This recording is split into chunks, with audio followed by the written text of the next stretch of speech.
Hello बच्चों, आज आपके study channel gamma physics classes में क्लास 11th के लिए डायमेंशनल फार्मूला चैप्टर में एप्लीकेशंस ऑफ डायमेंशंस या एप्लीकेशंस ऑफ डायमेंशनल फार्मूला पर डिस्कस हो रहा है। इसमें एक एप्लीकेशन पीछे के लेक्चर में हो चुका है जिसमें सिस्टम ऑफ यूनिट्स को कन्वर्ट किया गया है। एक किसी फिजिकल क्वांटिटी की यूनिट को एक सिस्टम से दूसरे सिस्टम में कन्वर्ट किया गया है, तो उसका डिस्कशन पीछे लेक्चर में हो चुका है। आप लोग पीछे का लेक्चर देखिए, नोट्स बनाइए और चैनल को सब्सक्राइब कर लीजिए। अच्छा, तो उसमें हमने फार्मूला डेरिवेट करवा दिया था, आप देख लेंगे, फिर भी बता रहे हैं। N2 equal to N1 M1 upon M2 to the power A, L1 upon L2 to the power B as well as T1 upon T2 to the power C, where N1 is the numerical value in one system and N2 is the numerical value is in another system in which we have to convert the unit. M1, M2 are the units are the representation of dimensional representation of mass in system 1 as well as 2. Similarly, L1 and L2 are the dimensional representation in system 1 as well as 2, and T1 and T2 are also such that. तो एक example इसका लेते हैं। एक example है, convert Newton into joule by dimensional process. Convert Newton into joule by dimensional process convert करने जा। Newton क्या है? Newton is the unit of force in MKS। Newton into joule नहीं, न्यूटन इंटू डाइन। जूल तो work की unit हो जाएगी। जैसे फोर्स की यूनिट को ही फोर्स में कन्वर्ट कर पाएंगे ना, फोर्स को वर्क में थोड़ा कन्वर्ट कर देंगे, ठीक है। तो ये न्यूटन इंटू डाइन। डाइन क्या है बेटे?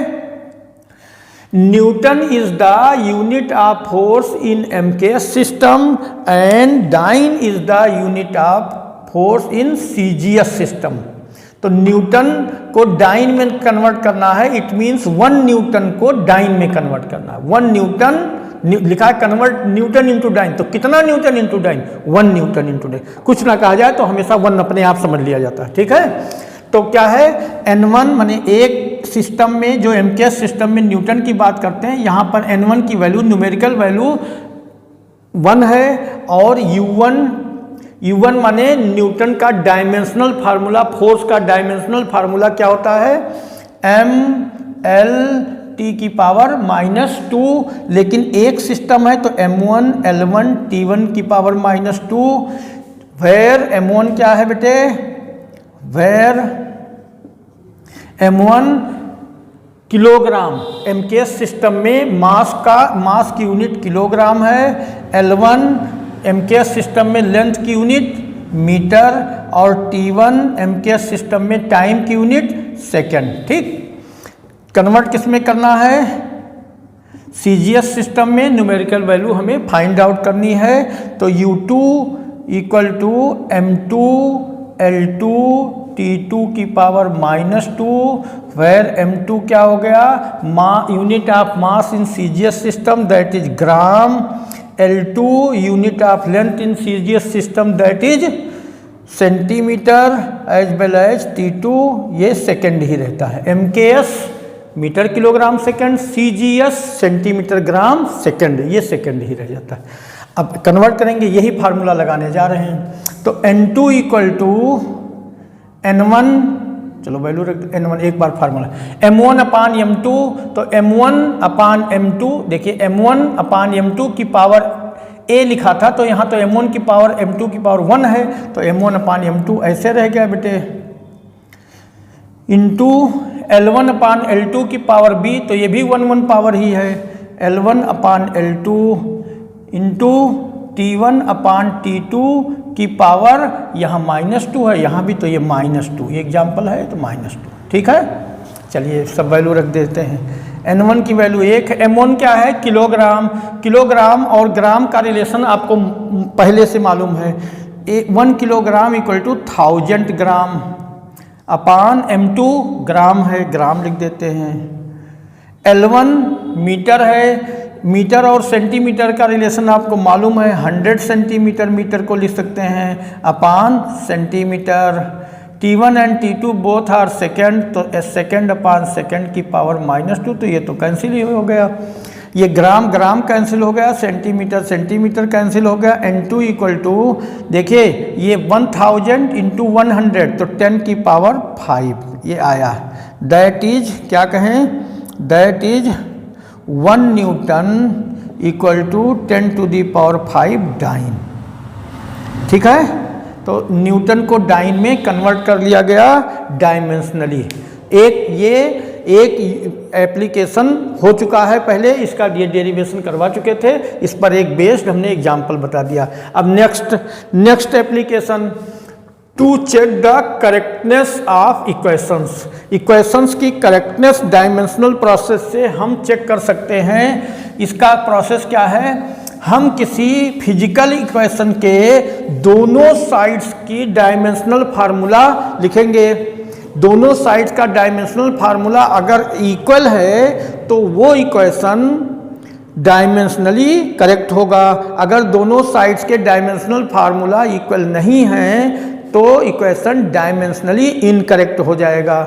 जैसे कोई भी एक एग्जांपल लेकर हम देखते हैं। चलिए, ये इक्वेशन ऑफ मोशन है। First equation of motion v equal to u plus a t, s equal to u t plus half a t square and b square equal to u square plus 2as। इसमें से किसी एक को हम check कर रहे हैं कि ये डायमेंशनली करेक्ट है कि नहीं है। कौन सा करेक्ट चेक करें, चलो सेकंड वाला चेक कर रहे हैं। S equal to u t plus half a t square. ठीक है, तो dimensional formula of left hand side LHS, LHD, left hands dimension, left hands dimension. ये S डिस्प्लेसमेंट है, इसका डायमेंशनल फार्मूला L होता है। राइट हैंड डायमेंशन देखो बेटे, U initial velocity LT power -1 into T time plus half a acceleration LT power -2 into T time है, square लगा हुआ है तो टी स्क्वायर कर दिया। तो यहाँ पर देखिए t to the power -1 into t की पावर +1, ये टी की पावर 0 ना लिखें, L plus half t to the power -2 t to the power +2, ये भी टी की पावर 0 तो L रह गया बेटे। L plus half L 3/2L। ये 3/2 जो कांस्टेंट है ये रिप्रेजेंट करता है कि राइट साइड में ये वाला डायमेंशन 3/2 टाइम्स आया है। तो कितने टाइम्स आया है ये हम इसको कंसीडर नहीं किया जाएगा, केवल डायमेंशन से मतलब है। That is right hand dimension is also L। Left hand dimension and right hand dimensions are same, that is LHD equal to RHD, hence the given formula, that is second equation of motion is dimensionally correct। ठीक है, चलिए एक example ये हो गया, एक example और दे रहे हैं। दूसरा एग्जांपल देखो बेटे, यहाँ हमने पहले से लिख दिया है जिससे आपको टाइम भी बचे। देखिए, time period of simple pendulum is represented by t equal to 2π√L/G। T time period है, 2π कांस्टेंट नंबर है, L effective length of simple pendulum and G is acceleration due to gravity. तो इसको हम check करेंगे कि क्या dimensionally correct है कि इनकरेक्ट है। ठीक है, कौन सा फार्मूला चेक करेंगे, T equal to 2π√L/G। L small letter का है, effective length of simple pendulum small l से डिनोट करते हैं। तो लेफ्ट हैंड डायमेंशन देखिए क्या है, left hand dimension t time period का डायमेंशनल फार्मूला टी ही रह जाता है। राइट हैंड डायमेंशन देखिए, 2 पाई कांस्टेंट नंबर है, इसका कोई डायमेंशनल फार्मूला नहीं होगा। Under root l effective length है तो इसका dimensional formula l. G acceleration due to gravity l t की पावर -2। तो ये एल एल कैंसिल हो गया, ये टी टू दी पावर -2 ऊपर जाएगा t to the power +2 under root है तो कितना रह गया। Left hand dimension and right hand dimension both are same, hence L, that is LHD equal to RHD. It means the formula is dimensionally correct. एक और example देंगे इसका तो और बिल्कुल आपको क्लियर हो जाएगा। ये frequency of stretch string is represented bye n = 1/2 pi √T/m। n frequency है स्ट्रेच स्ट्रिंग का और l इफेक्टिव मतलब लेंथ है, लेंथ ऑफ स्ट्रिंग है। t क्या है, t टाइम नहीं है, t is tension of string and m mass of unit length. ये वाला ज़्यादा थोड़ा इम्पॉर्टेंट है क्योंकि एग्जाम में ये t और m को कुछ नहीं देते, सीधे ऐसे दे दिया। मान लीजिए check the correctness of this equation, तो उसमें आपको अपने आप जानना होगा t क्या है और m क्या है। t क्या है, tension is also a force and m mass of unit length of string. ठीक है, तो अब इसको देख रहे हैं करेक्टनेस इसका चेक करेंगे। कौन सा, n बोलो 1/2L √T/m, ये चेक करेंगे। n = 1/2L √T/m, इसको चेक करेंगे। देखिए लेफ्ट हैंड डायमेंशन और राइट हैंड डायमेंशन दोनों निकालें, इक्वल आ जाए, सही है।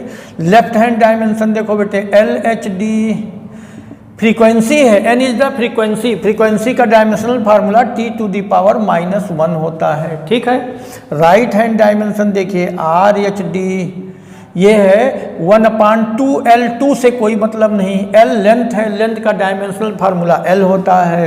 Under root T tensional force है, tension is also a kind of force, क्या लिख दें MLT to the power -2/m mass of unit length. लिखवा चुके हैं, समझा चुके हैं, पहले पीछे के लेक्चर में हो चुका है।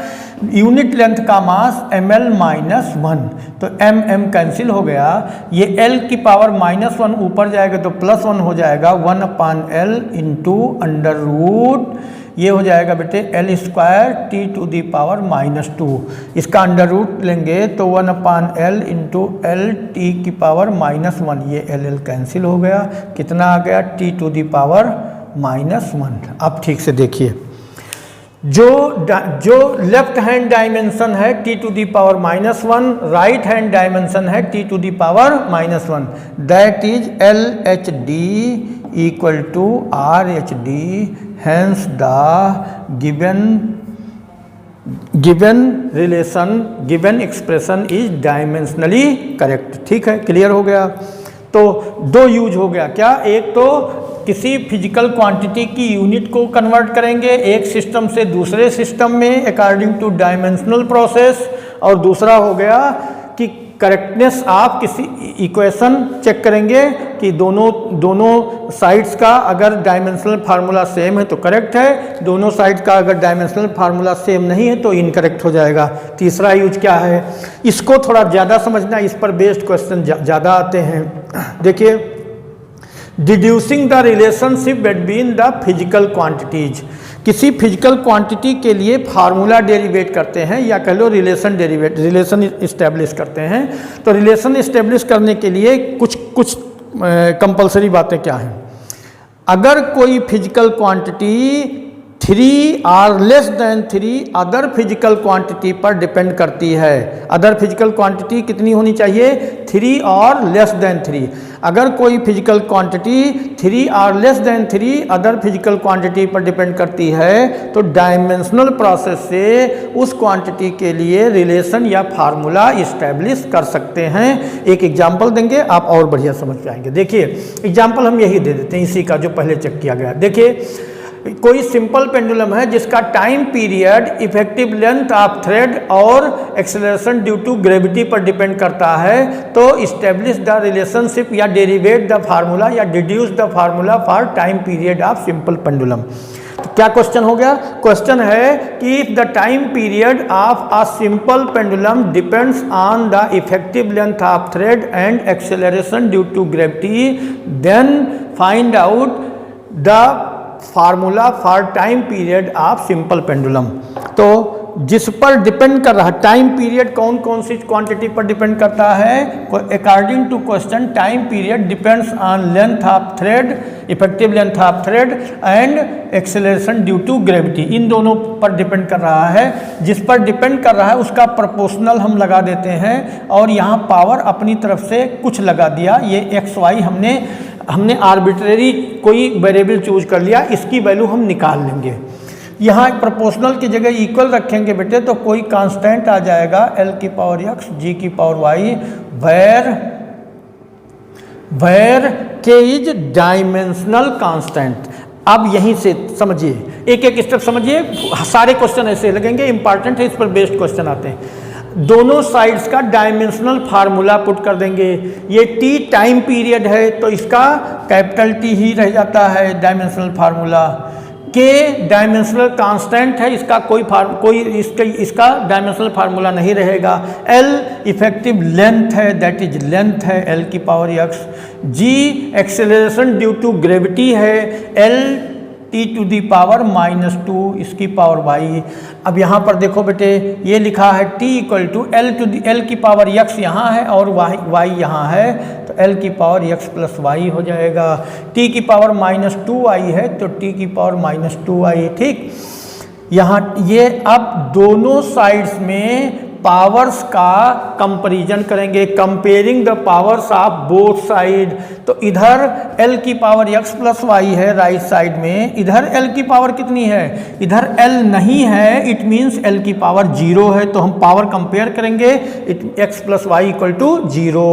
t की पावर -2y, t की power 1 that is -2y equal to 1 implies that y equal to -12। ठीक है, y की वैल्यू यहाँ पुट कर दो तो माइनस, देखिए x -12 equal 0, it means x equal to half. ठीक है, x equal to half and y equal to -12 equation first में पुट कर देंगे। We will put the value of arbitrary chosen variable that is x and y। तो t equal to क्या आ गया बेटे? t equal to k L की power half G की पावर -12, क्या आ गया? K √L/G कह दें, T equal to this much. अब यहाँ पर थोड़ा सा समझना कि इसके डायमेंशंस के कुछ ड्रॉबैक्स हैं। K क्या है? K is the dimensional constant.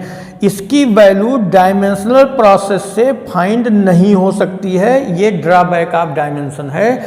इसकी वैल्यू एक्सपेरिमेंटली फाइंड की जाती है और आपको लर्न होना चाहिए।